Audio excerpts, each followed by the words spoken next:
Hola, muy buen día a todos por acompañarnos una vez más en este seminario, en este webinar, en esta actualización de temas legales, fiscales y laborales. El día de hoy, junto con mis compañeros, amigos Vázquez, pues les platicaremos y abordaremos la reforma del Infonavit que fue aprobada el mes de febrero y que a lo largo dio muchísimo de qué hablar. Lo abordaremos de manera general, es decir, cuáles son los cambios en el tema administrativo ante la propia, ¿cómo decirlo? Ante los propios cambios de administración por parte del Infonavit, así como el cambio estructural para el tema de descuentos de las cuotas obrero-patronales que generó o está generando mucho ruido entre los patrones. Su servidora hablará un poco de los medios de defensa, es decir, qué podemos hacer, que existe la posibilidad de un amparo en contra de este tema o no, o si el guerrero nos apoyará con sus comentarios laborales. No podemos dejar de señalar que esto proviene o tiene bases en una relación laboral empleador-patrón, empleador-trabajador, así como Francisco Argüello, que es socio director de la firma Nuco Consultores, pues nos apoyará con los aspectos fiscales de este tema, los descuentos, qué tratamiento se les va a dar, cuáles son las obligaciones, cuáles son las cargas, si va a ser ingresos, si va a ser reducción, cómo se deben de hacer de registros, las posibles soluciones del mismo, así como Adriana Vázquez también nos apoyará, pues ella es una experta directora de Nuco Consultores del área de IMSS e Infonavit, para darnos su punto de vista desde el tema práctico, qué está pasando con el SUA, ya se está implementando, hay complementos, cuál es la actualidad que estamos viendo. Pues el día de ayer se tuvieron que haber hecho estos pagos del primer bimestre del 2025 y pues ahí tenemos muchas sorpresas. También abordaremos el tema pues, de este criterio, el primer criterio del 2025, del 1.25 por parte del Infonavit, que lejos de señalar o de dar respuestas, nos vino a generar más dudas. Pero bueno, empecemos por esto. Como les comentaba, en febrero de 2025 y desde enero se empezó a realizar o salir, no sé si lo llegaron a ver en varios noticieros, pues un tema, una discusión nacional respecto de que iba a haber una reforma al Infonavit. En un primer aspecto, lo que llamaba mucho la atención de esto fue pues la modificación en el sistema del Infonavit, porque se planteaba, como lo estamos viendo, pues un cambio a la administración del propio sistema del Infonavit. Es decir, se iban a generar una nueva institución o una institución paralela para el desarrollo de vivienda social que habilite o construya y que le compita a los desarrolladores habituales. Recordemos que antes de la reforma, pues el Infonavit simplemente generaba o prestaba los recursos a los trabajadores para que adquirieran vivienda. Sin embargo, derivado de la misma reforma, ahora el Infonavit pues desarrollará viviendas e incluso las tendrá en arrendamiento. Otro de los puntos que vamos a ver, y creo que es el punto toral y más importante, pues es la reforma del artículo 29. ¿Por qué es tan toral? Pues viene a cambiar el paradigma o la relación que había, sobre todo con el tema de los descuentos que se hacía a los trabajadores cuando la relación estaba suspendida. Otro de los puntos es la actualización de los requisitos para la devolución de los fondos de la Infonavit, que ya se venía manejando y se actualiza. Realmente hay una modificación y queda plasmada en ley de algo que ya se venía practicando, y el ajuste de retenciones para la amortización de los créditos. Esto es lo que se vino a cambiar. Como les mencionaba, esta reforma fue publicada el 21 de febrero y empieza a surtir efectos pues de manera general el día 22. ¿Por qué?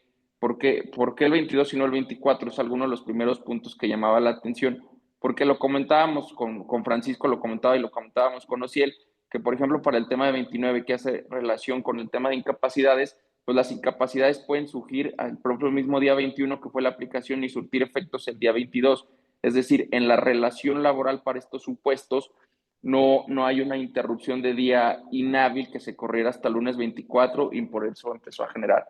Hay algunos aspectos que hay de la misma reforma para el tema de reglamentación que señala que es a 180 días para que entrara su vigencia, y así en distintos temas. Pero por lo que hace a la parte importante y por lo que decidimos pues convocar aquí a nuestros clientes, colegas y amigos, pues fue justo para hablar del artículo 29.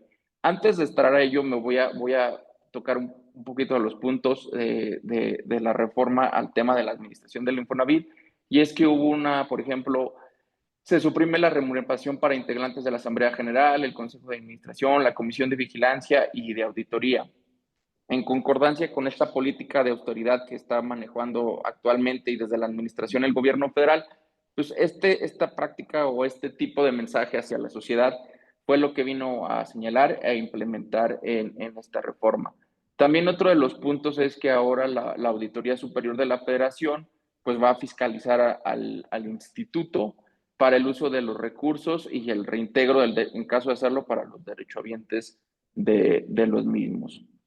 Otro punto importante es el comité de transparencia. Es un comité tripartita que prácticamente que es como en materia de PTU, una comisión que está formada por parte de los trabajadores, por el sector empresarial y por el gobierno federal para la transparencia del manejo de los fondos. Otro de los cambios es y yo aquí quiero invitar a que Francisco me ayude a platicar de esto, y es ahora con el financiamiento de la vivienda. Viene un cambio importante en el financiamiento de la vivienda y hay un aspecto social. Paco, te cedo el uso de la voz. Sí, gracias primero a Guerrero, tus amigos ahí, a José, Luis. Eh, y buenos días, gracias a todos por invitarnos y estarnos escuchando. Sí, aquí el tema principal es, hay un cambio, hay varios cambios como los ha venido manejando Luis, y en este sentido una, digamos, novedad es que se crea una empresa filial del Infonavit. Va a ser en principio poseída 99% por el propio Infonavit y el 1% no se sabe quién es. En este porcentaje, una de las características importantes es que es una sociedad mercantil, o sea, no es un órgano desconcentrado, un órgano que dependa de propiamente o que sea desconcentrado de la administración federal, sino es una sociedad mercantil que su objeto va a ser construir vivienda. Esto, dentro de la exposición de motivos y el por qué, y es lo que estuvo comentando incluso a finales del año pasado, viene obedeciendo a que hay un déficit de viviendas. Se pretenden construir 500,000 viviendas en esta administración, y para lo cual se crea este organismo filial. ¿Con qué va a trabajar este organismo filial? Pues va a ser con los fondos, con lo que está ahí aportado del 5% de los trabajadores.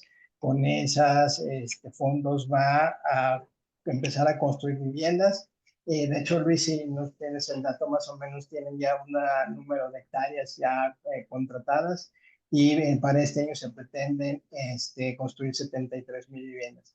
¿Qué van a hacer con esas viviendas? Bueno, existe una nueva modalidad que es el arrendamiento social, y en ese caso, entonces el trabajador lo que se busca es que, como alguien cuando está joven, cuando en sus primeras etapas no tiene realmente mucho aportado, pero realmente quiere adquirir una vivienda, la idea, y creo que no es mala, o sea, en el sentido de que si yo no puedo calificar para un crédito tradicional y comprar una casa, bueno, lo que me están ofreciendo ahora es que yo puedo arrendar esa vivienda que va a ser propiedad del Infonavit.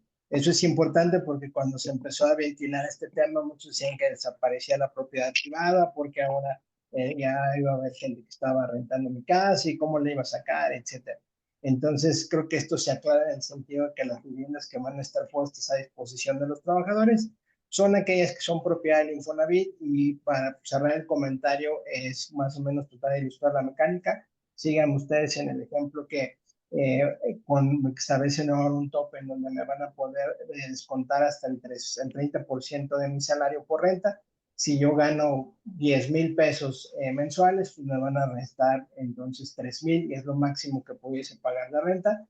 Y lo que va a pasar es que durante el transcurso del tiempo, a lo mejor durante 10, 15 años de estar rentando, puedo llegar a tener 500,000 pesos pagados de renta. Por otra parte, puedo llegar a tener quizá 500, 1 millón en mi aportación del 5%, Ya combinado esos montos, 500,000 de rentas más 1,000,000 de aportaciones que ha hecho mi patrón, en combinación ya me da 1,500,000. Entonces, yo quiero proceder entonces a adquirir la vivienda, me van a reconocer esos 500 de renta. Si la vivienda vale, supongamos, 2,5 millones, con la combinación de rentas de 500,000 y 1,000,000 de aportaciones, pues en principio ya mi crédito es 1,000,000.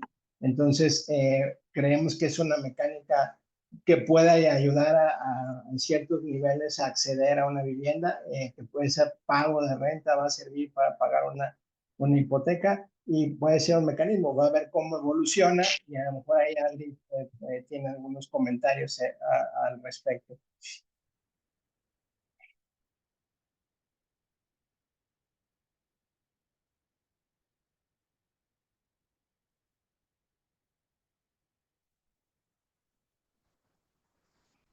Sí, incluso en el tema de la vivienda, hablando con algunos desarrolladores y con gobierno del estado, se escuchaba que ya había por parte de gobierno del estado un visto bueno aquí en un visto bueno para este tipo de desarrollos en algunos estados.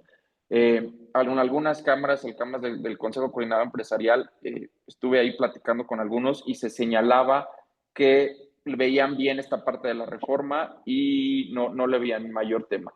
Pero bueno, esto suena interesante. Otro de los cambios, y es aquí donde me gustaría que Adri nos apoyara con sus comentarios, es, y entrando ya justo en un preámbulo del artículo 29, es esto del tema del valor de la UMI y los movimientos que tienen que ver y la expresión para empezar a platicar un poco de las cargas patronales.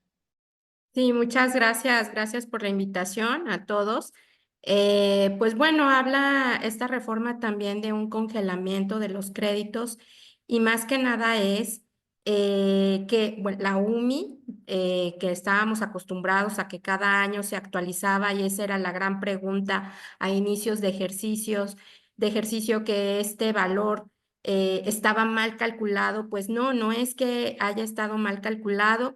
La realidad es que el Infonavit no va a actualizar este valor. Sin embargo, dejó de actualizarlo y posteriormente emitió la reforma en donde se menciona que hay un congelamiento de créditos, y es en ese sentido. Se congela el valor de la UMI, se congelan los intereses, y pues obviamente esta es un impacto importante porque pues el valor de tu crédito no va a sufrir una actualización. Eso es a lo que se refiere la reforma.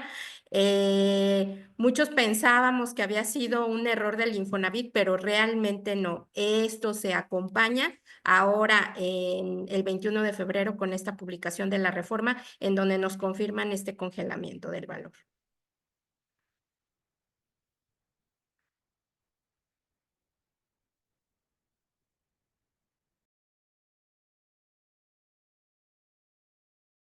Y ahora, Adri, entrando un poco al tema bueno que es pues estos ajustes al artículo 29, quisiera que primero nos comentaras cómo venían manejándose los descuentos del Infonavit con base en este artículo y qué está pasando a partir de este 22 de febrero. Bueno, antes de la reforma, nosotros podíamos disminuir incapacidades y ausentismos en el cálculo de los créditos de los trabajadores. Quiero aclarar que en el tema del cálculo de las aportaciones no hay cambio, seguimos igual. Seguimos afectando ausentismos porque las incapacidades pues no afectan a este rubro. Entonces, el único cambio que existe, pues fueron 3 líneas del artículo 29, en donde antes, pues sí nos permitían hacer estas deducciones. Hoy con esta reforma, pues obviamente dice, no podrás disminuir estas incapacidades y ausentismos en las retenciones que hagas a tus trabajadores. Quiero también a la par mencionar que antes de la reforma, recordemos que una de las obligaciones patronales era precisamente retener y enterar como obligados solidarios. Entonces, pues obviamente esta reforma pues viene a tener un impacto en la interpretación que todo mundo le dimos el 21 de febrero, bueno, el 22 ya cuando nos dimos cuenta, y de hecho hubo algunos periódicos que mencionaban nuevas obligaciones para los patrones, pues sí, porque en el sentido de que nosotros, los patrones, somos responsables solidarios de estas retenciones y de estos enteros, de estos descuentos, pues también nos convertíamos en responsables de hacer o absorber esta carga en los periodos de ausentismos e incapacidades de nuestros trabajadores. Obviamente, pues empezamos a analizar el tema y pues todos los que nos dedicamos a esto llegamos a la conclusión que habían muchas situaciones controversiales en esta reforma y pues obviamente se empezó también la semana pasada a girar algunas interpretaciones que ya también estaba conjugando el Infonavit, ¿verdad? En este sentido. Entonces, ¿por qué? Porque sí podría, si de seguir la regla así como está publicada, podría darnos nuevas obligaciones a todos los patrones el tener que absorber estos costos que resulta un poco inconsistente porque pues obviamente al no haber una base de donde descontamos y bueno, reiterar que la obligación es precisamente retener y enterar los descuentos, no absorber obviamente el tema de la carga de la obligación de los trabajadores de ir en estos periodos, a pagar ellos personalmente sus créditos. De hecho, creo que el Infonavit lo que trataba de con esta reforma hacer era que precisamente los trabajadores en estos periodos fueran a pagar sus créditos, porque ellos reciben al 100% estos subsidios en un periodo de incapacidad prolongada. De hecho, reciben estos subsidios sin un descuento de impuestos. Entonces, creo que la finalidad a lo mejor era otra de esta reforma, el promover que los trabajadores fueran directamente a pagar estos créditos que pues obviamente en la práctica creo y muchos de nuestros colaboradores en recursos humanos nos podrán compartir que eso no sucede, es muy complicado, por eso es que pues viene esta reforma a impactarnos a todos, pero creo que no va en el sentido de que el patrón tenga que absorber estos costos. Entonces, Adri, en palabras o en un ejemplo o en términos más generales y un poco sencillo es, hasta el 21 de febrero del 2022, en caso de que hubiera una incapacidad o una suspensión laboral por una incapacidad, nosotros como patrones no teníamos obligación de hacer este descuento. A partir del 22 de febrero, en algunos de estos casos, ahora nosotros como patrones tenemos la obligación de hacer estos descuentos, incluso cuando no haya un salario que pagamos. Pues así literalmente, si leemos esta reforma, sí, esa es la nueva obligación. Sin embargo, bueno, nosotros esperamos que la autoridad ya publicó un criterio normativo el pasado 13 de marzo. Hay algunas preguntas al respecto en el chat y bueno, ya emitió un criterio en donde pues prácticamente dice, no, si no hay base, no hay esta obligación patronal de absorber este costo y esperamos que para el periodo del bimestre 2, porque ya pasó, ayer fue el vencimiento del bimestre 1, del pago del SUA del bimestre 1. Esperamos que tengamos reglas más claras para poder fortalecer el que los patrones no tengamos que hacer absorber estos costos. Perfecto. Y sí, justo un poquito antes de entrar a esta discusión de qué nos dice este criterio y estas preguntas que nos están abordando, quisiera aquí que nos contara un poquito, si él también, pues el tema cómo está en lo laboral, porque hubo una modificación en el 97 y en el artículo 110 y no podemos dejar de señalar pues que esta relación trabajador-empleador y los descuentos al final surgen de una base laboral y de una relación laboral. En primero, si él quisiera que nos pudieras explicar qué se refiere con incapacidad, cuáles son los efectos legales en materia laboral, qué es esto de que está suspendida la relación laboral que se ha escuchado mucho y cuáles son las obligaciones laborales de los patrones justo en estos casos de incapacidad o de maternidad o de enfermedad. Gracias, Luisfer, ¿qué tal? Muy buenos días. Gracias por la invitación y gracias a todos quienes hoy nos acompañan. Me da gusto poder platicar sobre esta reforma que, pues, coincido con lo que han dicho mis compañeros panelistas. una reforma que la verdad nos toma por sorpresa, al menos en lo que hace a la parte de obligaciones para los empleadores, porque, como ustedes saben, veníamos hablando de la reforma de la reducción de jornada, del incremento en el aguinaldo, en la prima vacacional, en la licencia de paternidad, etcétera, etcétera, y no contábamos con que una reforma que en realidad se anunciaba como exclusivamente en beneficio de los trabajadores sobre este tema del arrendamiento social, sobre la construcción de vivienda, etcétera, pudiera implicar obligaciones para los empleadores y que fueran además realmente costosas y preocupantes, como lo está haciendo esta reforma, que empieza ahora a matizarse, ¿no? Con este criterio del cual ya hablaba Adri y que seguramente, y bueno, y que en breve estaremos profundizando más sobre cuál es la validez, el sentido que tiene este tipo de criterios que al día de hoy, pues, es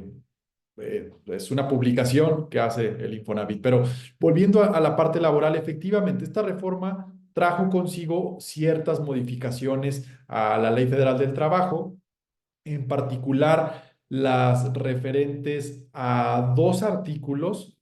Son un poquito más de artículos los que se modificaron, pero yo me quiero centrar en la parte de dos artículos que se modificaron, que es el artículo 97 y el artículo 110.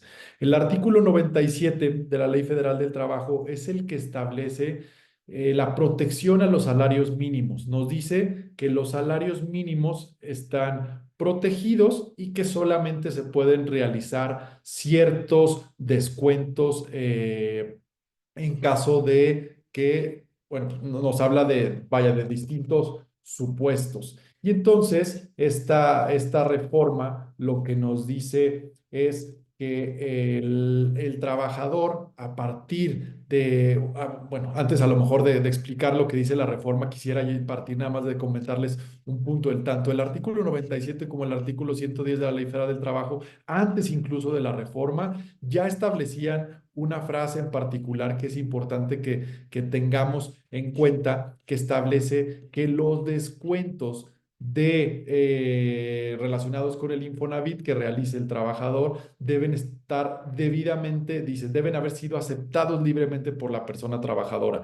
Esto ha causado mucho revuelo ahora con la reforma. Sin embargo, como digo, es algo que ya venía anteriormente, pero que aquí aprovecho para hacer una primera invitación o sugerencia a revisar nuestros contratos individuales de trabajo, porque es ahí donde puede ser la primera manifestación de voluntad de un trabajador cuando lo estamos contratando, y ahí deberíamos de tener entonces esta aceptación de que el trabajador, en caso de tener un crédito para pago de vivienda o para arrendamiento social del Infonavit, como como es, digamos, un momento en donde el trabajador va a plasmar su voluntad en la firma de su contrato individual de trabajo, una sugerencia que nosotros estamos dando es una inserción a los formatos de contrato individual de una cláusula que refiera a este tema del Infonavit, en donde el trabajador acepta que se le realicen estos descuentos y además, pues vamos más allá, ¿no? Porque ya hablábamos de esta parte de,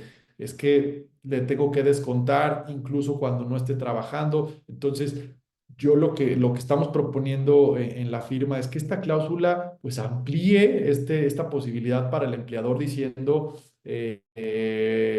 tú trabajador aceptas que te voy a poder descontar no solamente de tu salario cuota diaria, sino también de tu aguinaldo, de tu prima vacacional, de tu pago de utilidades, de tu fondo de ahorro, etcétera, etcétera, ¿no? Es decir, de cualquier otra prestación que tú tengas disponible en la bolsa que yo tengo, es decir, prestaciones que ya devengaste y que en algún momento te voy a cubrir, pero que si al día de hoy tú estás incumpliendo con un crédito en el Infonavit, porque aquí recordemos, esto es muy claro, el trabajador va y se compromete ante el Infonavit al pago de un crédito. El empleador no tiene injerencia en la determinación de los montos en los que va a pactar el trabajador, de los plazos de la vivienda, etcétera, etcétera. Entonces, el patrón es solamente digo, entre comillas, porque implica una responsabilidad fuerte, pero es un, digamos, responsable solidario de retenerle al trabajador y enterar estos abonos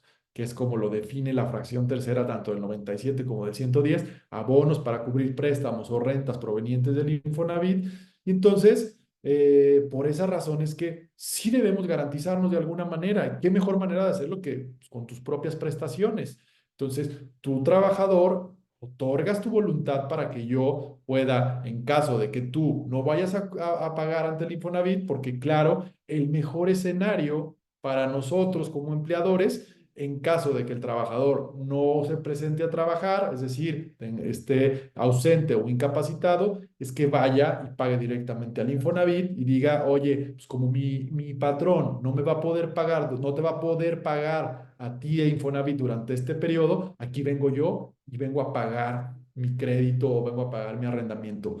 Eso debiera ser lo más lógico, lo más natural. Sin embargo, sabemos que en la práctica difícilmente va a ocurrir. El trabajador va a decir, en su comodidad seguramente dirá, pues hay que me descuenten como puedan, cuando quieran o cuando regrese a trabajar, pero yo no voy a ir a pagarle al Infonavit. Hablaremos al ratito también sobre una alternativa ahí que en particular Adri nos ha estado recomendando mucho y que hemos visto como algunas empresas ya les está empezando a funcionar, que a lo mejor puede ser alguna medida que hay que valorar en nuestras empresas, que es la implementación de este convenio de convenio de reembolso a los subsidios del Infonavit. Ya hablaremos también más en el detalle en esto. Entonces, nada más retomando, reformas al 97 y al 110. El 97 protege el salario mínimo. Aquí lo que nos dice es, aquellos trabajadores que ganen el salario mínimo, los descuentos de préstamos y de rentas no pueden exceder del 20% cuando sean préstamos del Infonavit y del 30% cuando sean las rentas. Que esto hace juego con lo que sabemos, que es una medida, digamos, universal, de decir, no puedes comprometer más allá del 30% de tu ingreso para tu vivienda, no te puedes endeudar más del 30% en tu vivienda. Entonces, por esto es que la ley dice, en caso de salarios mínimos, te aplica estos topes, 20 para préstamos, 30 para renta. Y en el 110 lo que hacen es, bueno, pues el 110 es el que nos habla de los descuentos al salario mínimo, perdón, de los descuentos al salario, no al salario mínimo, a cualquier otro salario excedente al salario mínimo. Y lo que la fracción tercera nos dice es que se permite el descuento para el pago de abonos y agrega ahora para rentas provenientes del Infonavit destinados al arrendamiento social y lo que ya venía, ¿no? Adquisición, construcción, reparación, ampliación o mejoras de vivienda o al pago de pasivos adquiridos por estos conceptos. Y esta última frase que yo les decía, estos descuentos deberán haber sido aceptados libremente por la persona trabajadora. ¿Cuál es la forma de demostrar nosotros como empleadores y de documentar que el descuento sí ha sido aceptado libremente por la persona trabajadora? Es un documento precisamente firmado por él. Y como muy probablemente cuando tramite su crédito, su renta, como empleadores, llegamos a tener desconocimiento, pues es mejor que desde el contrato podamos tener esa voluntad. Y volviendo a lo que mencionaba Luis Fernando sobre este tema de darle un poquito de más claridad a qué es lo que ocurre durante las incapacidades, eh, yo lo que quiero decir es, volteemos a ver la Ley Federal del Trabajo. La Ley Federal del Trabajo nos dice, y esto lo quiero dirigir un poquito a la parte conceptual de esta reforma del artículo 29, de decir, descuentos cuando no hay salario. Y bueno, ya cuando hacemos el análisis de a qué te refieres con descuentos si no hay salario, descuento en términos ontológicos, la palabra significa pues, reducir a algo, a una base. Y entonces, si no tengo un salario, ¿cómo le hago descuentos? Quiero hacer aquí un paréntesis y les cuento, ¿no? La Ley Federal del Trabajo, en su artículo 42, nos define lo que es una suspensión laboral. ¿Qué es la suspensión laboral? Es esta pausa que hacen las dos partes de la relación laboral, que es el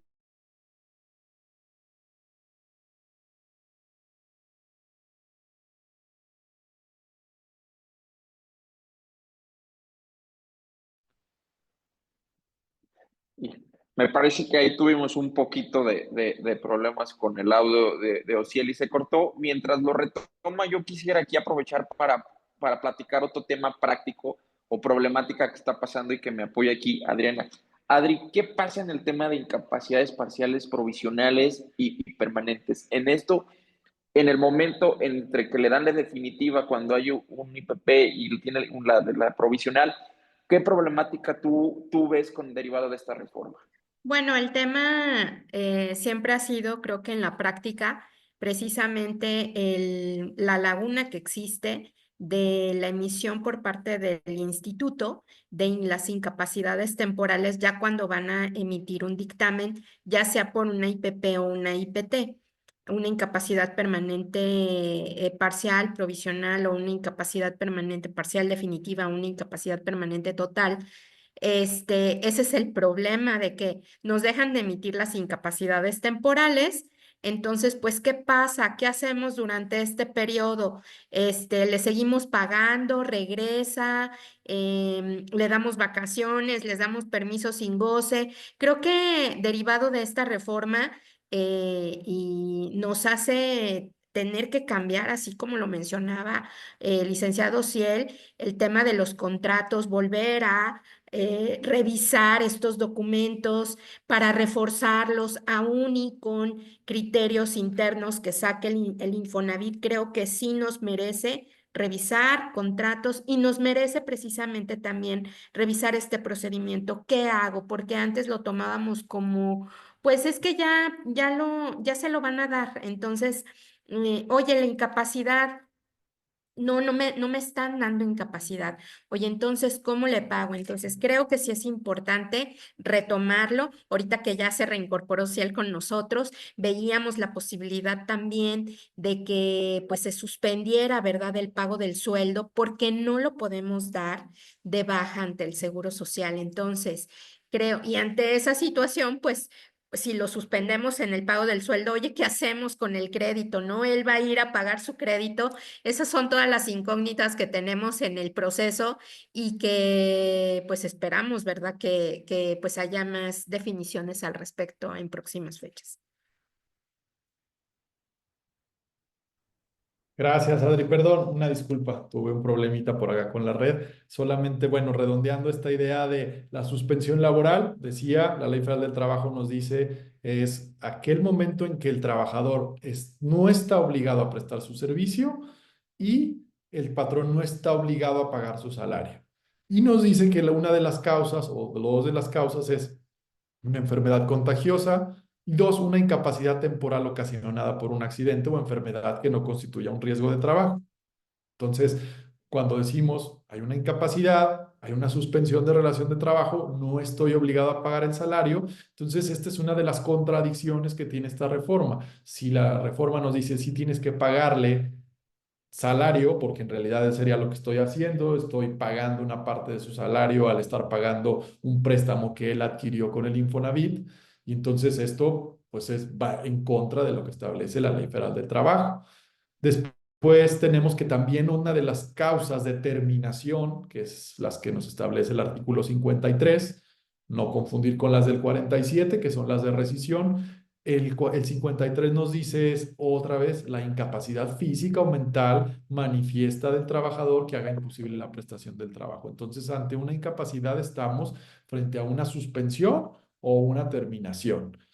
Y bueno, entonces, después también tenemos esta parte de la Ley Federal del Trabajo donde nos dice, tú empleador tienes la obligación de reponer al empleado después de que haya sufrido un riesgo de trabajo, siempre y cuando esté capacitado y que se presente dentro del año siguiente a la fecha. Entonces también ahí la recomendación que estamos dando pues es que ante estas situaciones hay que actuar. Anteriormente podías tener a un trabajador a lo mejor ante una incapacidad, probablemente en trámite de un dictamen de invalidez, etcétera, etcétera, o en trámite de una incapacidad permanente y lo que hacías es que esperabas hasta que te notificaran. Entonces, pues hoy en día, ante esta posibilidad, ahora ya parece que no hay tanta certeza de lo que está sucediendo, pues decimos, habrá que actuar también frente a la relación laboral y frente al propio sistema del SUA del IMSS. Entonces, estos algunos de los aspectos laborales que quisiera yo compartir en esta parte de la presentación y con mucho gusto seguimos interviniendo más adelante. Gracias, Ociel. Un punto también importante aquí, y quiero comentarlo con Paco, que es el experto en temas fiscales, es justo que estos descuentos y esta obligación ahora pasar los patrones a ser pues, responsables solidarios. Si bien ya tenían esta obligación de hacer los descuentos de los salarios de los trabajadores y que estaba suspendida antes de esta reforma, pues ahora esto se eleva pues, a un crédito fiscal, ¿no, Paco? La modificación y en tema de responsabilidad solidaria también vino a cambiar y señalar, Francisco, el tema de que en caso de que no se hagan estas aportaciones o estos descuentos y se enteren al instituto, pues el responsable solidario de ellos será el patrón. Sí, digo, creo que esto ya venía, era claro que la obligación pues, es retener y entrenar, como lo decía Adri. Yo creo que en este caso es simplemente una precisión en el sentido de que ahora la carga, y creo que para poder empezar a tener conclusiones, el problema lo tenemos cuando no hay un salario.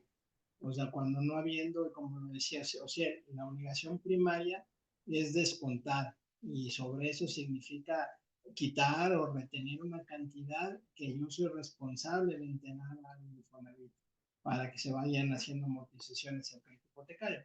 El problema ahora se centra con esta nueva obligación en el sentido de que cuando no hay salario, yo forzosamente tengo que entregar al Infonavit lo que en una obligación primaria le corresponde al trabajador. Entonces aquí yo entro, digamos, al quite, y en este sentido yo soy la persona en la que voy a estar obligado, como dices, y soy responsable, en esos casos aún no habiendo sueldo, a enterar las cantidades correspondientes al Infonavit, que ese es el problema.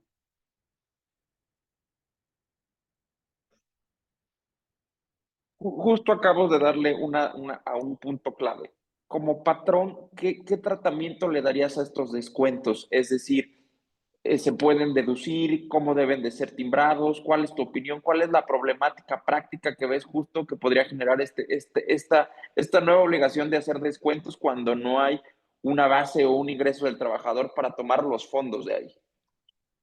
Pues vea, es una muy buena pregunta. O sea, aquí el tema es, no hay claridad al respecto porque en principio cualquier gasto para que sea deducible, o sea, vamos empezando desde el principio de que como no hay un descuento y en principio yo tengo que esa obligación y hacer yo como parte de los pagos al Infonavit, pues entonces tengo un desembolso. En ese desembolso, pues en principio se volvería un gasto de entrada.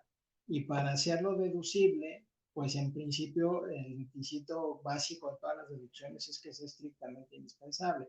Ahí en materia de impuestos sobre la renta, el artículo 25 tiene una serie de fracciones, no son muchas, son no fracciones, y aquí queda la duda de si esto que yo pago en principio se vuelve un gasto. Pareciera ser que no, en el sentido de que realmente, quizá desde el punto de vista práctico, más bien lo que estoy haciendo es un préstamo, porque el sujeto primario de la obligación no deja de ser el trabajador. Lo que pasa es que está en un impasse, en una incapacidad, en donde al no recibir sueldo, pues yo no puedo hacer un descuento.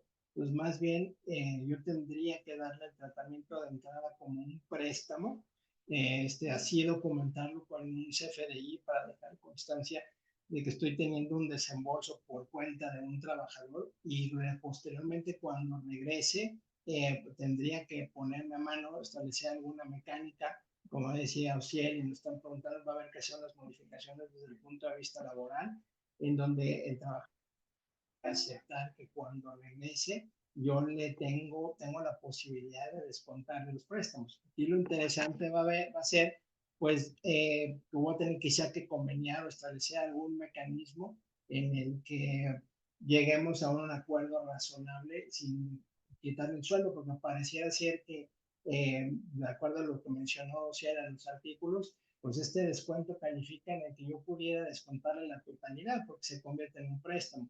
Sin embargo, los préstamos están topados como tales en un 20%, entonces quizá voy a tener que llegar a conveniar con el trabajador.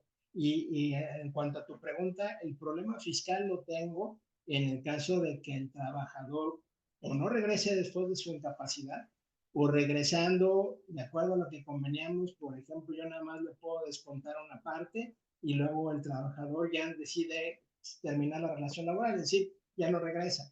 Entonces, ahí, ¿qué va a pasar con estas cantidades? En principio les decía, pareciera que de entrada es un gasto, el punto aquí es que sería estrictamente indispensable porque el instituto me puso una obligación que no tenía, o bien puede ser, incluso me ha estado la discusión en si es una aportación o tendrían etiqueta de una aportación al Infonavit, en este caso por el patrón, lo cual yo creo que no va por ahí, y en un momento determinado pues habría que evaluar si al haber sido un préstamo y yo no lo puedo recuperar, pues que esto pudiese tener tratamiento de un crédito incobrable.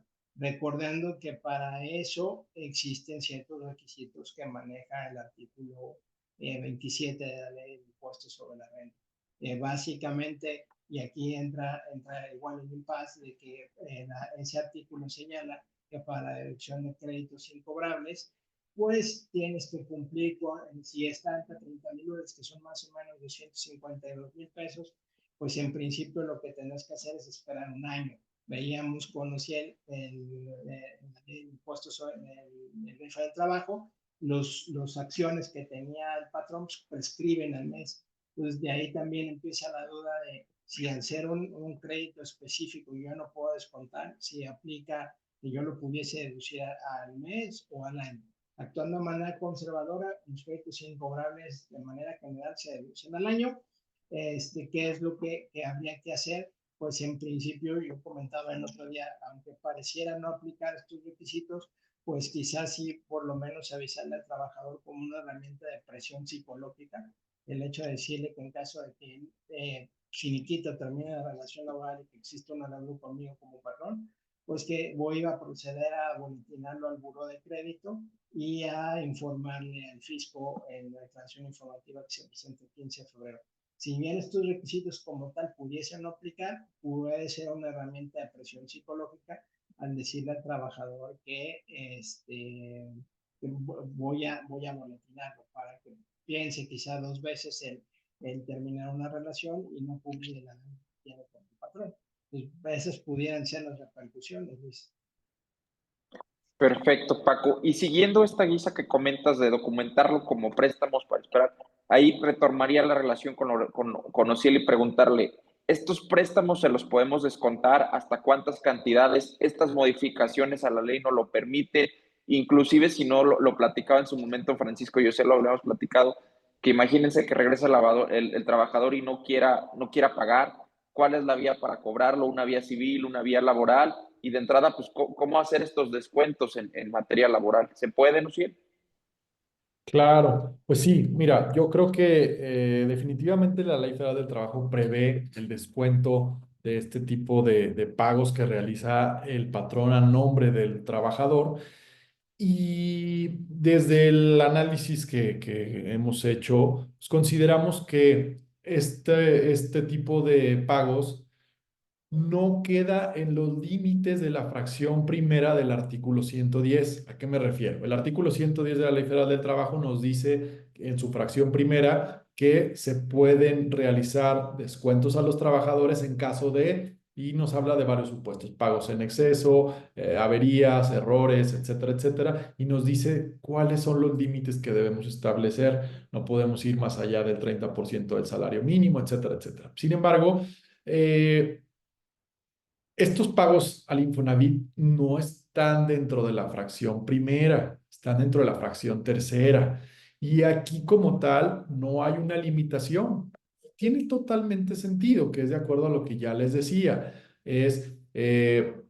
Estamos ante un pago que realiza el trabajador, perdón, el patrón, a nombre y en representación del trabajador. Este no es un préstamo que le está haciendo, es simplemente yo como obligado retenedor y enterador, tú, trabajador, me estás diciendo que te retenga de tu salario tanto monto, yo no soy nadie para decirte si es mucho o poco. Yo como empleador, si tú me estás diciendo que te retenga esta cantidad y que se la pague a una persona moral llamada Infonavit con la cual tú te comprometiste a tener un crédito de vivienda o un arrendamiento social, yo lo que tengo que hacer es simplemente acatar tu voluntad y pagarle a este Infonavit, porque además, si más allá del acuerdo que ustedes dos tuvieron, tu trabajador y tu Infonavit, la ley sí dice, sí me dice a mí que yo estoy obligado a hacerlo y que si no lo hago, yo después voy a ser responsable de tu adeudo y voy a tener que pagarlo.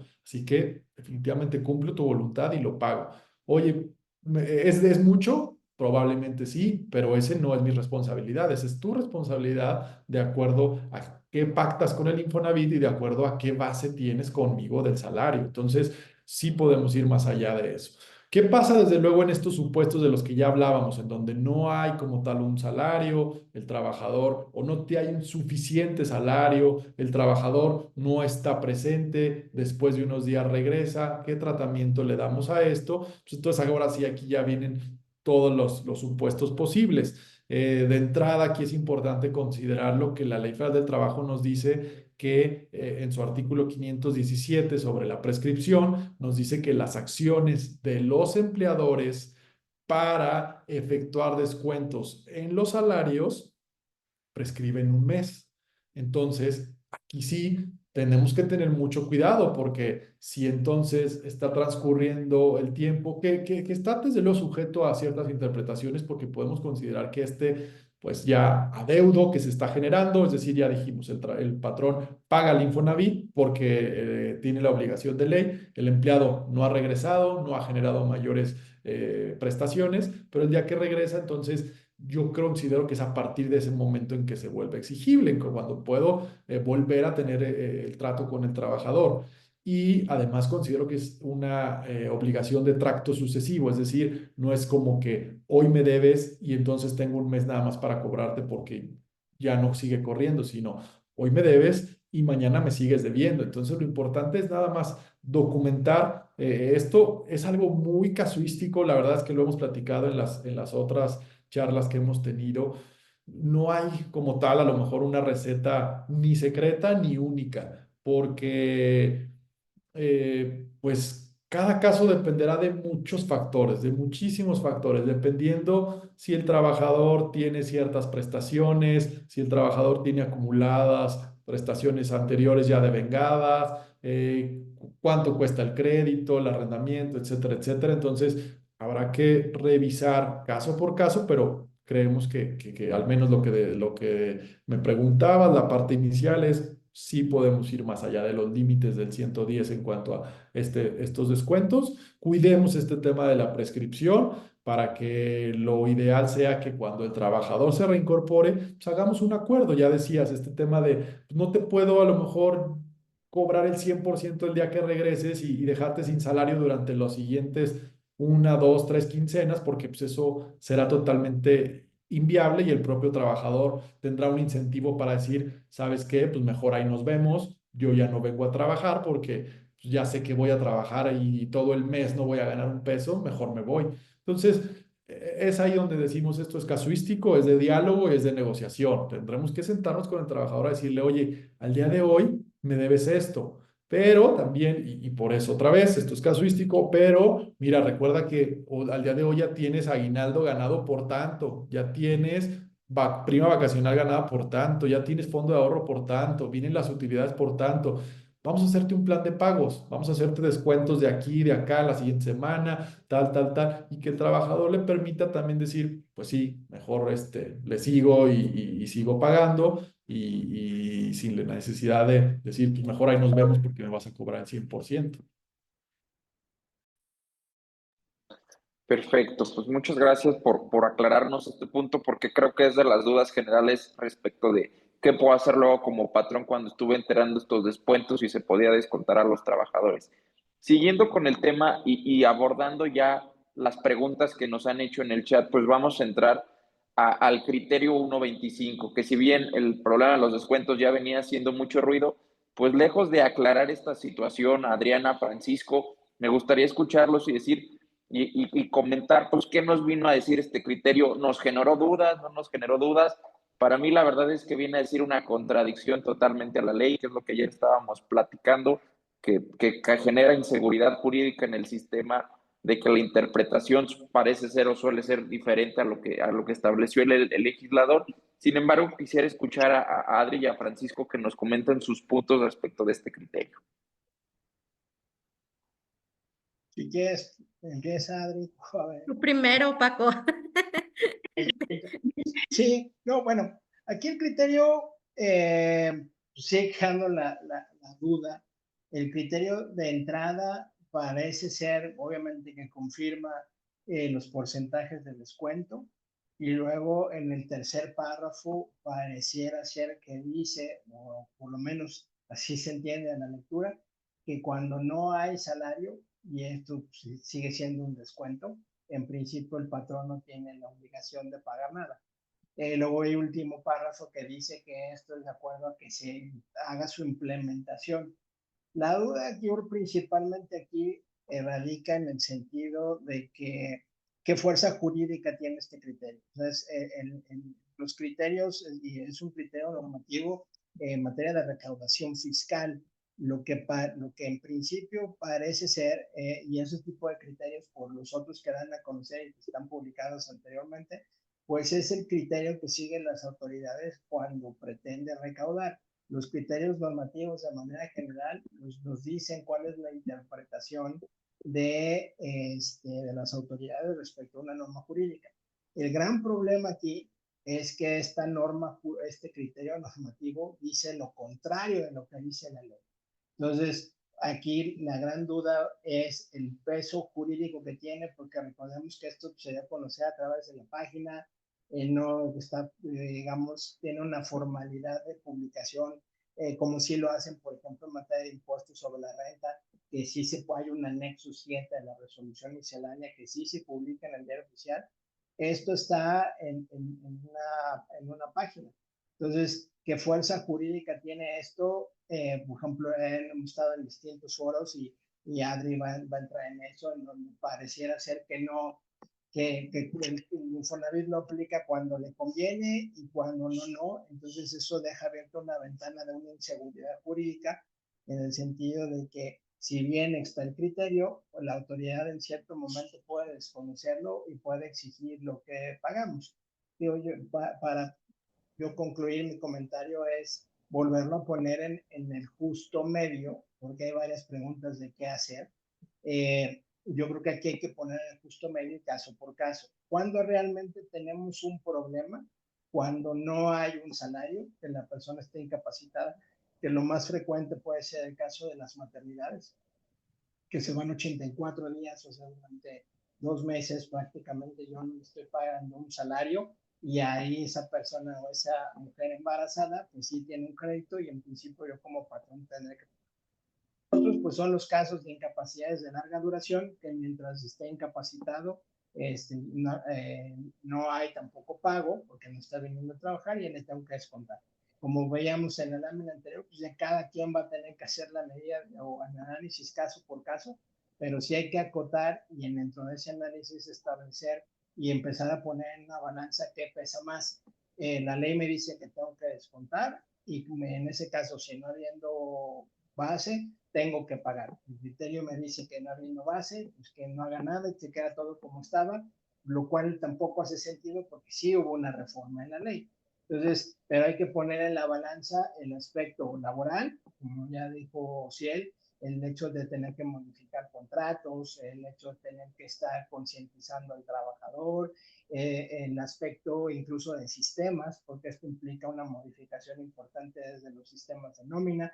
No existe y posiblemente quizá esa va a ser la respuesta cuando llegue el siguiente bimestre, si hay un parche o no, en el sentido de que me permita descontar o hacer ese cálculo sin los salarios, porque quizás ahorita haga el comentario de es todo un show hacer eso, porque calculas con el SUA normal que te mandan y luego generas un respaldo, le quitas los días, le quitas el número que pensaste y sacas otra línea de captura.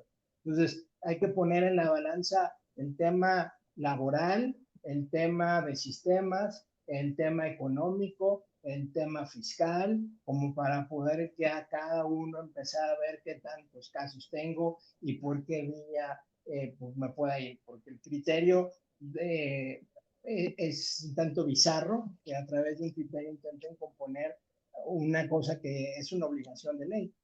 ¿Tú qué opinas, Adri?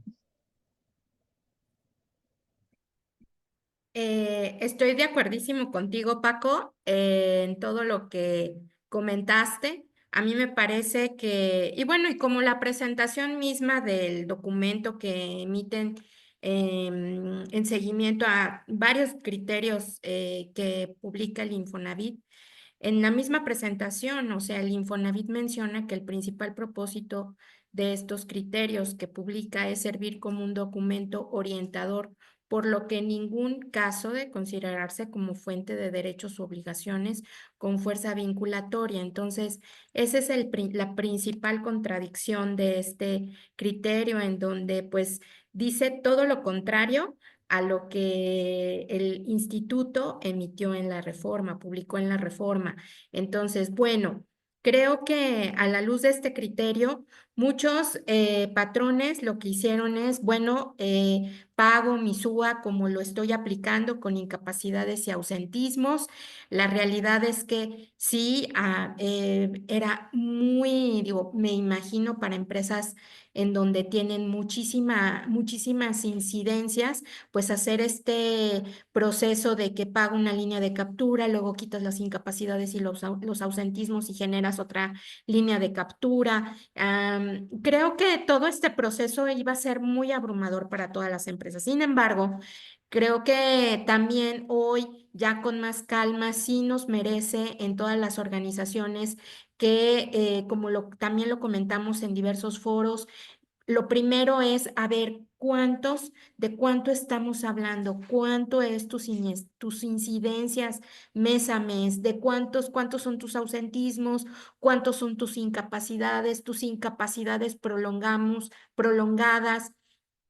Consideramos que una vez teniendo este mapa, obviamente cada una de las empresas pues va a tener que tomar decisiones. ¿Qué sigue? Actualizar contratos. ¿Qué sigue? Bueno, pues ¿sabes qué? O sea, yo creo que yo no quiero tener riesgos. Yo no quiero que, por ejemplo, a futuro el Infonavit cambie de opinión y me emita diferencias en donde sean muy complicada la solventación y me genere créditos que no me puedan permitir obtener mi constancia de cumplimiento, pues mejor absorbo desde ahorita el riesgo, tomo el tema de la reforma como tal y hago estos pagos. Obviamente, pues sí nos deja en una situación en donde a través de este criterio, pues sí nos dice no hay una base, no hay pago, pero creo que sí tenemos que estar muy alerta con un plan B en todas las organizaciones, en donde pues tenemos que empezar a evaluar qué es lo más conveniente, porque, bueno, yo sí creo y espero que haya, como lo menciona el criterio al final, que sí estén preparando, que están en preparación de un procedimiento más robusto para este tema. Sí, no sé si coincidas en el hecho de que quizá vamos a tener más claridad en el momento en que emitan un parche. Cualquier problema, digo, a lo Puede ser mejor que sí, sí. ahorita o Luis va a comentar la posibilidad que sigue siendo pagarse. A lo mejor ahí los tiempos no embonan, porque el siguiente pago pues es el bimestre de febrero-marzo, perdón, marzo-abril, que se presenta hasta mayo. Entonces, realmente el parche, lo ideal sería que lo sacaran antes de esa fecha para poder tener ya una visión clara de qué es lo que hace el sistema, porque lo que no queda claro y a lo que puede referirse el último párrafo es que no solo existe una reforma al artículo 29, sino también existe una reforma a otras cosas como el congelamiento de créditos, un futuro arrendamiento social, que por cierto las reglas tienen hasta el 5 de noviembre para publicarlas. Entonces, lo que nos pudiese dar más luz sobre qué quiso decir con este criterio es si hay o no una modificación en relación de que yo, para efectos del Infonavit, no así para el IMSS, porque ahí sí seguirían descontando, para el Infonavit yo pueda, mediante este parche del SUA, descontar o más bien tener activas las incapacidades y los ausentismos para poder calcular cuál sería la amortización. Mientras tanto, pues seguiremos en esta incertidumbre de qué realmente quieren decir y qué es lo que quieren realmente implementar, al ser este criterio pues totalmente contrario a lo que dice la ley.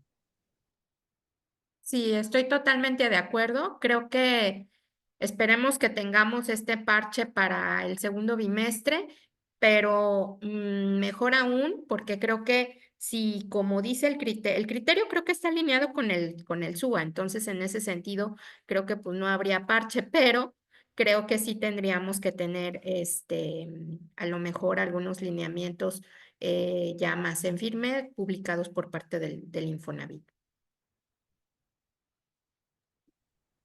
Sí, y sumando a este criterio desafortunado, como bien lo mencionó Paco, primero no es vinculante para las autoridades judiciales, es decir, los criterios normativos son la manera en que interpretan las autoridades las leyes. Sin embargo, ante un juzgado hay diversas tesis de pleno de sala superior que señalan que las mismas no son vinculantes y no son obligatorias, porque sobre encima y sobre todo en tema tributario está primero la voluntad del legislador. Y en este tema de la voluntad del legislador, me puse a buscar en estos días, pues, qué decía la exposición de motivos respecto de esta modificación. Y lo que me llamó mucho la atención es que señaló tal cual es que lo que buscaba es dotar de mayor sostenibilidad financiera al fondo. Se propone que la obligación de las personas empleadoras de realizar los descuentos a los salarios para amortización de los créditos otorgados de personas a sus trabajadores no quede suspendida por ausencias y por incapacidades. ¿Qué quiere decir esto? Que la captación de fondos no se puede detener para esta implementación y lo que buscan es recaudar. Y encima de este criterio desafortunado, lo que puede prevalecer ante un juzgado, pues es la voluntad del legislador. Y la voluntad del legislador es que no se suspenda en tema de ausencias o de incapacidades. Lo que considero, y no sé si ahí coincide Adri conmigo y Paco, es que le ganó el tiempo al Infonavit. Es decir, no les dio la oportunidad quizá de generar estas implementaciones en el sistema para modificar estos cálculos o para determinar estos cálculos con mayor facilidad y no generar una mayor carga administrativa, porque creo que esto es una de las problemáticas que va a haber, que también para las empresas, pues genera una mayor carga administrativa en determinar a quién hacer los descuentos y la cantidad de los mismos a la manera de reportarlos. Adri, en este, pues prácticamente la obligación de este primer bimestre ya fue. ¿Viste alguna cosa adicional en el SUA? ¿Escuchaste alguna cosa más por parte de las empresas? ¿Qué te han dicho en su problemática con esta primera declaración? Bueno, en la mayoría, bueno, hubo un 50-50. Hubo empresas en donde tomaron el que, ¿sabes qué? Ya evalué este tema de las incapacidades y el ausentismo y afortunadamente no tengo del periodo del 22 al 28 ni ausentismos que tenga yo que aplicar ni incapacidades prolongadas, no tengo afectación. Pero también hubo otras empresas en donde pues sí, por el tema del tiempo, porque tienen desarrollos internos de nómina, porque que consideremos que esto no nada más nos implica un cambio en el SUA, o sea, también nos implica, como nos los explicó Paco, tener de raíz un cambio en los sistemas de nómina. ¿Por qué? Porque si yo le voy a estar prestando al colaborador para que el pago de su crédito salga al 100% en el SUA, pues obviamente tengo que tener un sistema configurado. Muchos sistemas son de desarrolladores internos de las propias organizaciones, otros son sistemas particulares. La generalidad, pues a veces trabajamos también con Compact. Compact sí estuvo preparado con estos ajustes en el sistema, entonces ellos sí luego lanzaron estas actualizaciones y pues de alguna manera ya están preparados para poder generar el préstamo al trabajador en estos periodos y en consecuencia que lo pagues al 100% en el SUA.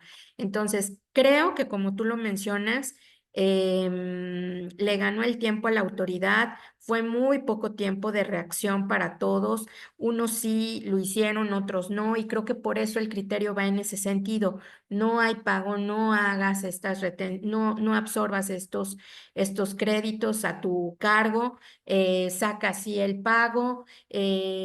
Nosotros tuvimos algunas conferencias en donde les comentábamos cómo realizar este pago, pero pues sí no es de que le doy un clic y ya, no, sí tenemos que hacer un proceso de bajar y subir respaldos. Obviamente en ese tema, pues ya por el tiempo, pues unos sí alcanzaron y otros no. Y obviamente también va muy acompañado con el tema de la decisión por parte de la empresa de quererse amparar. Entonces ahí sí, dependiendo de lo que les haya recomendado el jurídico que les va a llevar el amparo, fue la forma en cómo pagaron.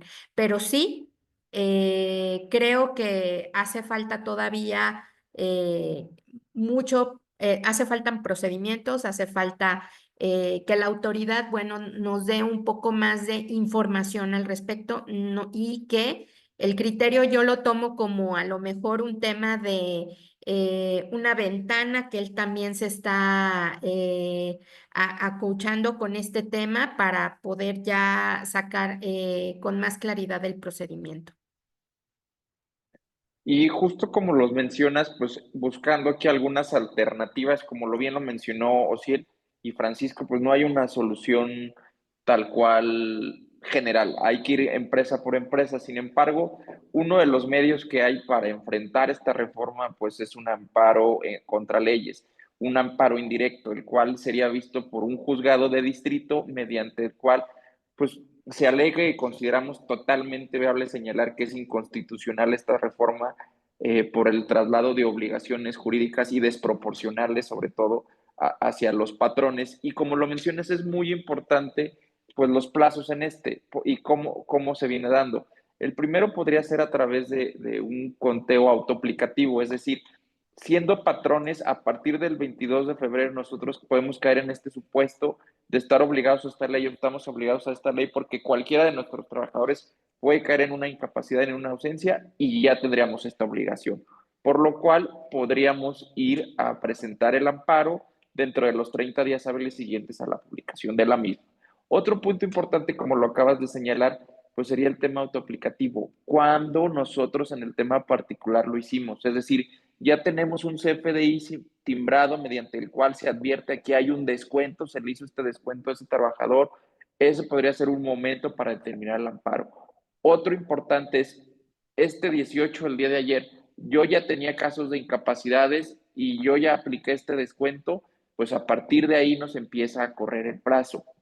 Otro punto también, y quizá un poco riesgoso, pero válido, es no voy a generar los descuentos, me voy a esperar hasta que venga la autoridad fiscal, llámese Infonavit, y en el momento en que me determine este incumplimiento y me aplique esta modificación al artículo 29, pues a partir de ahí también tengo un momento para acudir al medio de defensa, llámese amparo. La pregunta más común que nos han hecho respecto del amparo es, la autoridad o la autoridad fiscal me va a poner en una lista negra o me va a sancionar por haber promovido esta defensa. La realidad es que no. O sea, no existen esta venganza, por así de llamarlo, del Estado. El amparo es un medio de defensa tal cual que está establecido en la Constitución, artículo 116, y no hay una mala fe por parte de la autoridad de aquellas personas que deciden acudir con él. Por lo común, platicando con las autoridades o con legisladores para este tipo de reformas, tienen una fórmula que les dice 95-5, que quiere decir, no importa que sea ilegal, inconstitucional, inválida o tenga vicios la ley, solamente alrededor del 5% de las personas acuden a defenderse.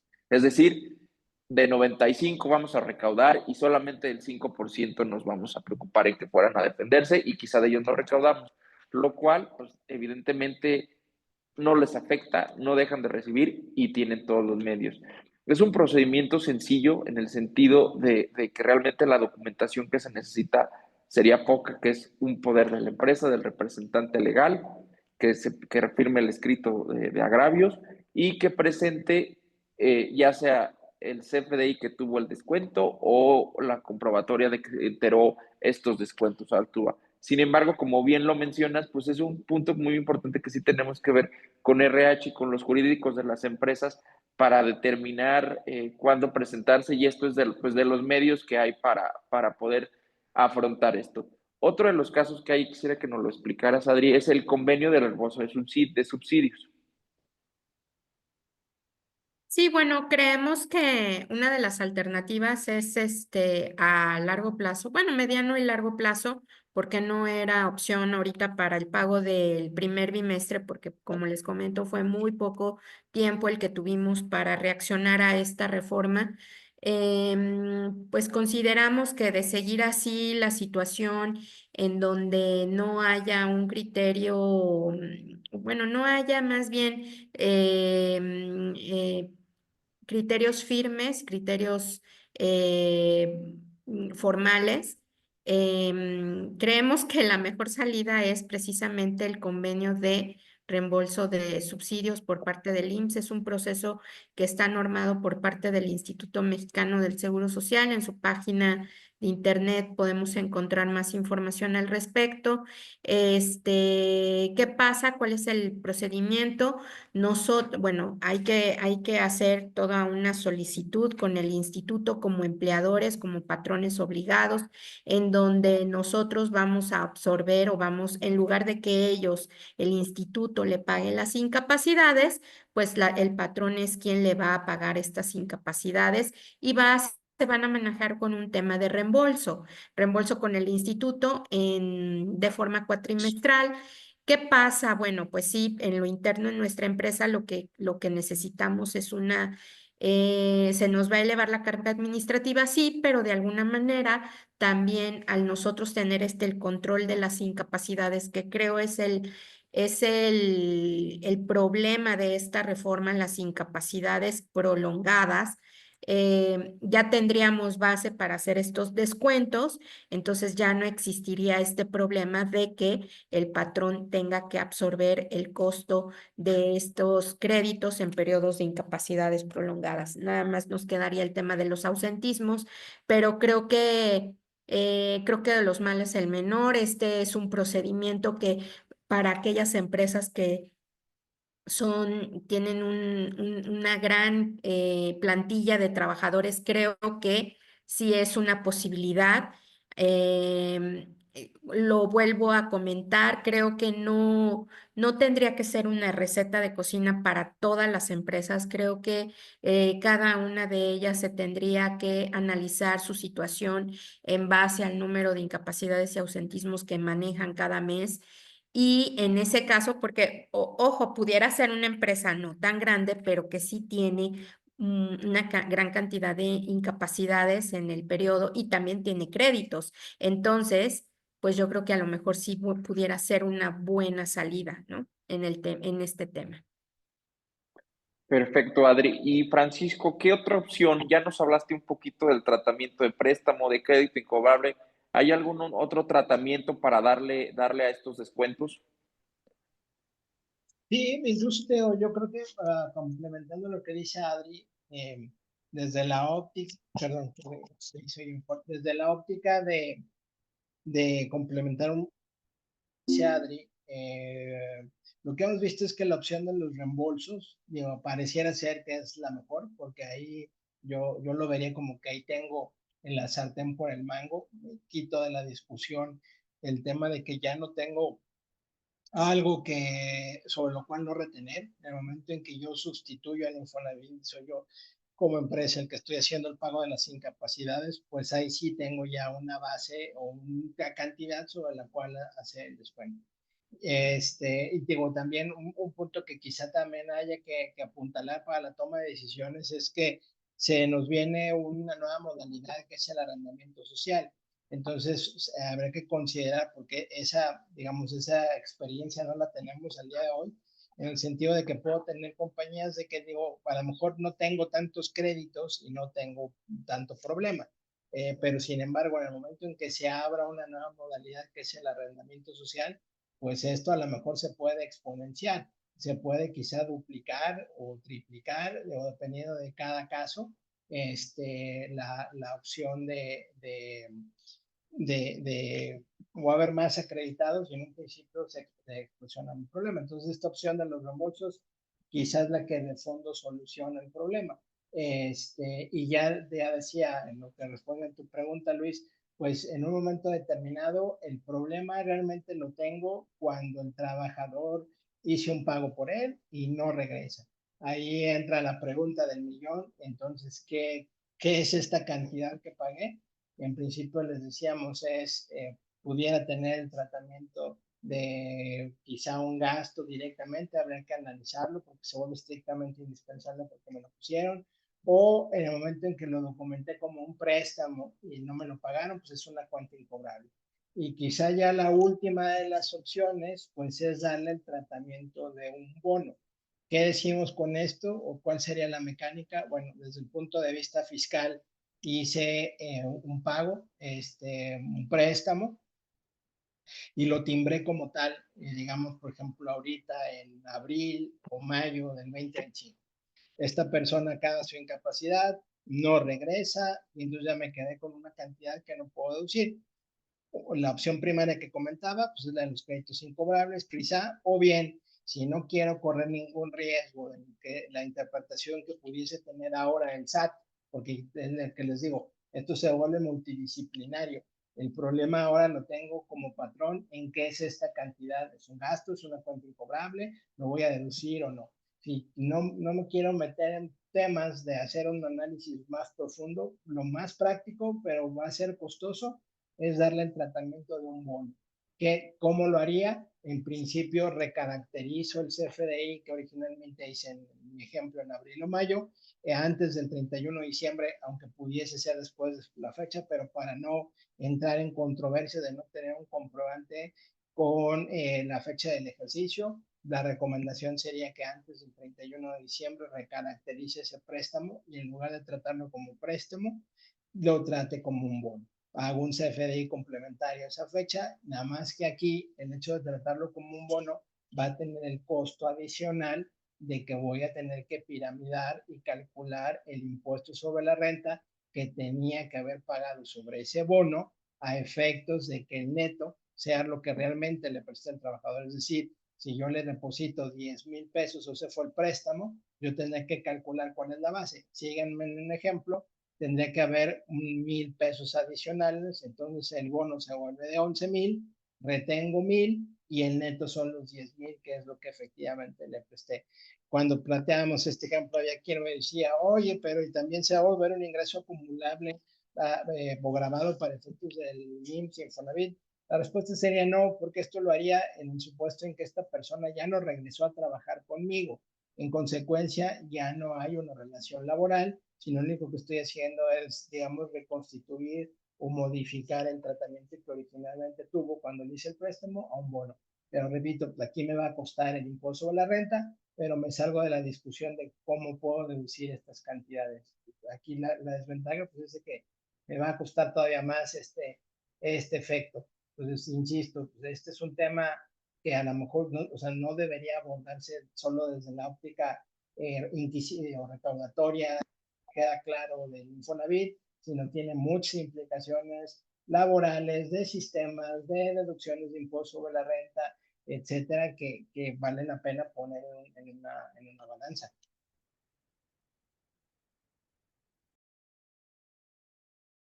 Perfecto, Paco, muchas gracias. Y bueno, antes un poquito de entrar al tema de conclusiones, ¿qué les parece si respondemos a alguna de las preguntas que nos están mencionando? No sé si quisieras comenzar, Adri, contestando algunas de las que ya has observado de las preguntas que nos están haciendo.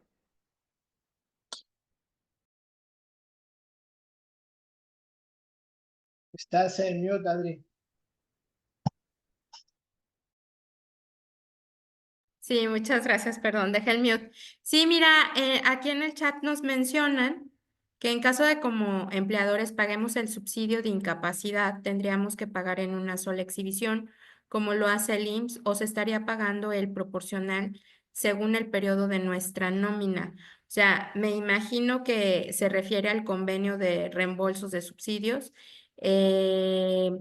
Este procedimiento, obviamente, en el que tú le pagas la incapacidad, tendríamos que seguir las reglas de negocio que nos establezca el instituto. Entonces, yo creo que em, tendremos que pagarlo en los periodos que abarque la incapacidad, ¿no? Ya sean nuestros periodos por nómina, por semana, por quincena. El instituto lo paga en una sola exhibición porque obviamente en un tema de maternidad, si tú te fijas, la incapacidad viene por los 82 días, entonces lo paga el subsidio en base a esa incapacidad. Nosotros tendremos que tener el soporte primeramente de las incapacidades para poder ir administrando de una manera conjunta con el instituto estos pagos. Sí, aunque si me puedes abonar cuando pues, analizamos esto, y a lo mejor puede ser la pregunta de, ¿hay algún doble efecto porque estoy pagando la incapacidad y el sueldo? No, desde el punto de vista económico, quizás este esquema también puede tener la bondad de que ustedes tienen un presupuesto, ustedes tienen que pagarle a un trabajador 365 días en el año. Y vean lo que son como las vacaciones. Las vacaciones no es otra cosa más que yo sí estoy pagando un sueldo cuando el trabajador no está laborando conmigo. Este reembolso funcionaría de una manera similar. Respondiendo a la pregunta es, yo le tengo que pagar a esta persona que esté incapacitada semanal, quincenal o mensualmente. En el mismo periodo de nómina, lo que haría en lugar de pagarle un sueldo es una incapacidad. El efecto económico es el mismo. Yo de todos modos tenía que pagarle, pero el efecto de cada la reforma es diferente porque como decía, yo ya tengo, ahí sí tengo una base sobre la cual descontar. En principio ya no hay un perjuicio económico para mi patrón porque lo que estoy haciendo es descontarle sobre su incapacidad. Voy y la entero.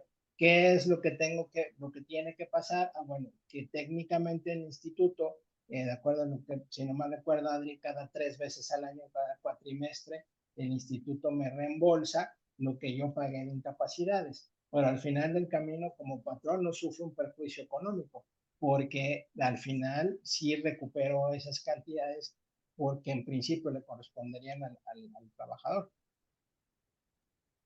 Sí, estoy de acuerdo. Creo que al final tendríamos que empatarnos. Nada más lo que tendríamos que cuidar es que en los periodos en los que le pague sueldo, esté soportado por la propia incapacidad.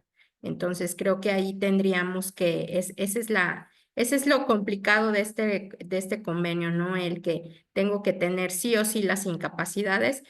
Para empresas en las cuales no tenemos un control adecuado de las incapacidades, creo que se volvería un problema, pero creo que sí, como tú lo comentas, o sea, el pagar la incapacidad no es que vayas em, a desembolsar algo que no tenías previsto, porque finalmente le seguirás pagando su sueldo por el periodo en que dure la incapacidad.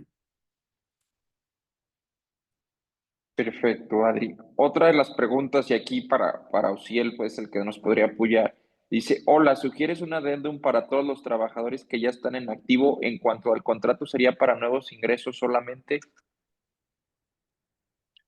Sí, yo creo que es una buena opción. El tema de la forma al final es justo eso, un tema de forma. Entonces, hay dos opciones, como siempre que vamos a actualizar algún contrato, ¿no? Que por ejemplo, los últimos años ha habido el tema de la actualización por vacaciones, por teletrabajo, a lo mejor principalmente han sido esas. O actualizamos todo el contrato y firmamos uno nuevo en donde reconozcamos la antigüedad de los trabajadores, o para aquellos trabajadores que ya tienen un contrato y no queremos causar ruido con un nuevo contrato, pues simplemente podemos firmar un muy breve documento en donde a modo de convenio o adendum simplemente se establece que se adiciona una cláusula al contrato y que es esta, ¿no? Y entonces lo podemos hacer así. O incluso más allá también podríamos hacerlo fuera del contrato. Simplemente a lo mejor puede ser una política, si queremos establecer más detalles, si queremos ya entrarle a temas técnicos de cómo vamos a desarrollar toda esta situación y a lo mejor en nuestra empresa si decimos que vamos a aplicarlo así, vamos a timbrarlo tal, tal. Entonces, como queremos englobar todos los aspectos técnicos del proceso, pues hacemos una política y entonces después hacemos que también los trabajadores se adhieran a esta política a través de un documento de aceptación, lo cual igualmente tendría la validez que necesitamos para este tipo de casos. Perfecto, gracias. Y continuando, estoy viendo algunos temas del amparo y preguntas relacionadas a si es recomendable o qué efectos tendría. La realidad es que yo lo recomendaría por dos aspectos de entrada. El primero es que al interponerlo se puede solicitar una suspensión definitiva de la aplicación de la ley, que en caso de otorgarse, ¿qué significa? Que dejes de pagar estos descuentos en caso de tener una incapacidad. Es decir, una vez presentada la demanda, se abre un cuaderno de suspensión y en el cual se determina si es viable o no que se continúe no con la aplicación de esta norma. En lo particular, yo considero que no causa un perjuicio a terceros, por lo cual, ni vulnera el orden público, por lo cual no habría por qué negarse. ¿Y esto qué significaría para las empresas? Que mientras dure el proceso del juicio, que recordemos que se viene la elección judicial, que va a dilatar un poquito los procedimientos probablemente, significaría que durante lo que dura ese proceso no se pague, se dejen en las cosas en el estado en que estaban hasta antes de la reforma y por tanto no tendría que hacer esos descuentos. Eso por una parte.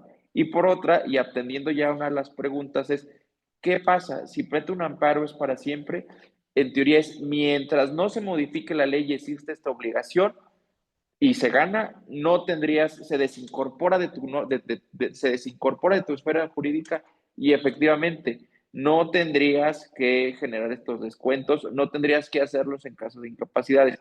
Probablemente haya, y es una de las críticas, que haya un problema práctico en cómo va a estar el SUA. Sin embargo, si la autoridad no decide modificar o no te genera las opciones para hacerlos, se puede señalar un incumplimiento de sentencia y el caso es que se despide o sube hasta el superior jerárquico y se tendría que despedir a los funcionarios que te incumplan la aplicación de la sentencia. Es decir, si no te llegaran a permitir desaplicar esta norma o te vuelvan a obligar a hacerlos, pues es la destitución de los funcionarios, incluso hay sanción penal para ellos, va de 3 a 6 años. Es algo que no podemos dejar de mencionar, pero que es en el tema práctico. Pero bueno, creo que estas son las preguntas de manera general. Paso con ustedes. Me gustaría, primero, Francisco, tus recomendaciones, Ociel, tus recomendaciones, Isidro Conade, tus recomendaciones. Y en caso de que tengan alguna pregunta adicional, pues ahí en el chat la podrían poner para darle respuesta. Sí, ya muy breve, creo que ya lo hemos mencionado. Yo creo que tiene que ser una empresa por empresa, que cada uno hagamos el análisis de qué tanta siniestralidad tengo, qué tantos casos de incapacidad tengo, para poner en una balanza todo lo que tengo que modificar y sobre eso poder tomar una decisión. Digo, insisto, no es un tema a la luz del Infonavit, sino es un tema que implica muchas adecuaciones para poder estar en compliance. Entonces, dependiendo de lo complejo que sea mi empresa, desde el punto de vista laboral, desde el punto de vista de modificación de cosas, desde qué tantos trabajadores están en este supuesto y de los riesgos que puedo tomar en una u otra aplicación, entonces es tomar esa decisión. Como bien se dijo, no hay una receta de cocina, no hay algo que se pueda aplicar de manera general, sino yo creo que tiene que ser caso por caso. Esa sería la conclusión. Aquí están preguntando qué fuerza jurídica tiene el criterio. Pues es que ese es el tema, o sea, no queda claro si al ir en contra del espíritu de la ley, que va a prevalecer a lo mejor la forma, que nos den esa facilidad de no cumplirlo, pero estaríamos incumpliendo la ley. Entonces, aún aplicado el criterio, pues siempre nos va a quedar ese saborcito, esa incertidumbre de qué es lo que puede pasar hacia el futuro con la autoridad. Esa sería la conclusión.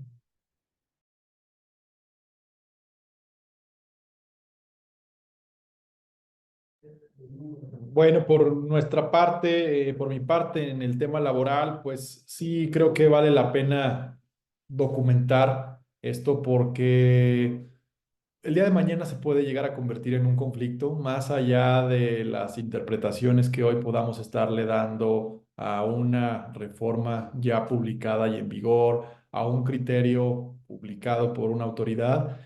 El día de mañana esto se puede llegar a convertir en un conflicto cuando una empresa tenga un monto por recuperar o tenga descuentos aplicados a un empleado que no esté conforme con ellos y esté demandando la rescisión de la relación laboral, por ejemplo, argumentando disminución en su salario y como tal el pago de una indemnización en materia laboral ante un juzgado.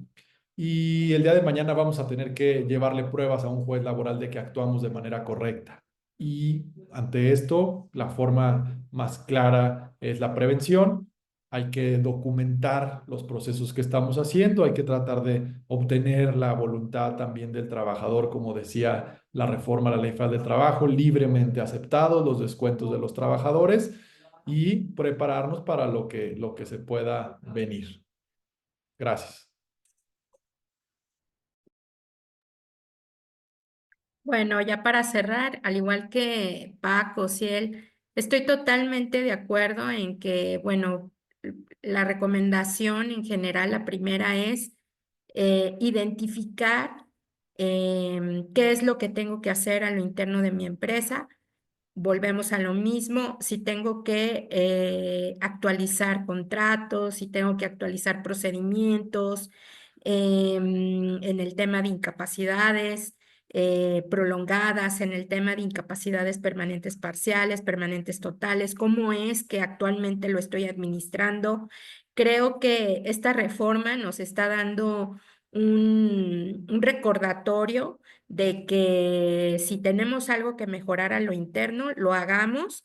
Yo no me quedaría con este criterio como definitivo, precisamente por lo que comenta Ociel, porque después, pues sí, el trabajador nos puede en lugar de generar, de no obrar de mala fe nosotros en seguir trabajando como lo venimos haciendo, puede generarse un efecto en contrario para para nosotros, los empleadores. Entonces, yo sí reitero el que tengamos que estar preparados, evaluar qué es lo que tengo que hacer a lo interno de mi empresa para en su momento, si esto procede, cómo es que lo tengo que administrar, este tema de en incapacidades y ausentismos, cómo es que lo voy a trabajar con mis trabajadores, con mis empleados, ¿verdad? Perfecto. De mi parte, pues yo les sugiero prever los medios de defensa, acudir a los medios de defensa.